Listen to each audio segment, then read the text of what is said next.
cloud is smaller than your thumb, now you run for the hills. And if it's bigger than your thumb?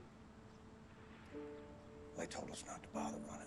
The first season of the live-action Fallout show was a massive success for Amazon Prime and Bethesda. While the Fallout show has its own unique story, it still pays a lot of respect to the games, showing off major factions, creatures, and locations that are present throughout the franchise. The show is even canon to the wider Fallout universe, which has stirred up a lot of passionate debates among longtime fans. One of the most relevant debates is about which country dropped the bombs first in Fallout's apocalyptic universe. And the show has definitely added some new dynamics into this conversation that may change everything.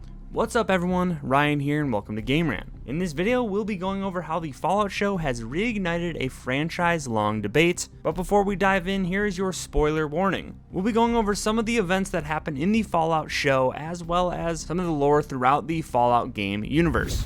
The lore behind the Fallout franchise has always been one of its more intriguing elements, taking place in a post-apocalyptic future in a world scorched and irradiated by devastating nuclear war. Throughout the franchise, the various protagonists must journey out into the wasteland and discover the brutality of this post-apocalyptic world. During their various journeys, the characters will struggle with the morality of their choices, which is usually center stage during their stories.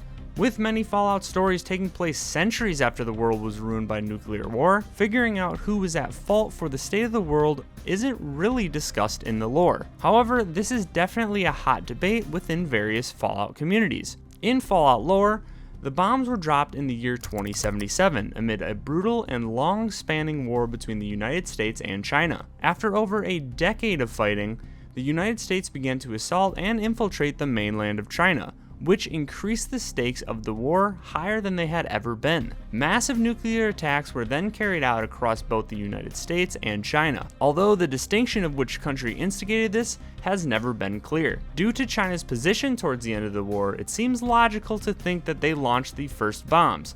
However, key plot points of the show seemingly dispute this point. In some pre-apocalyptic flashback scenes towards the end of Fallout's first season, a meeting is shown between the largest American companies, which includes Vault-Tec and Robco. During these scenes, the corporations discuss the need for nuclear war to see massive returns on their investments, and consider themselves the leader of the post-war society. It is suggested that these companies either dropped the first bombs on China or even the United States itself, to ensure complete nuclear conflict would break out, and further fueling the debate between fans over who exactly is at fault. This question is still up in the air, however, who do you think was the culprit behind the end of the world? Thank you for watching Game Rant, and check out some of our other lists, guides, reviews, and more. Game on, and we'll see you next time.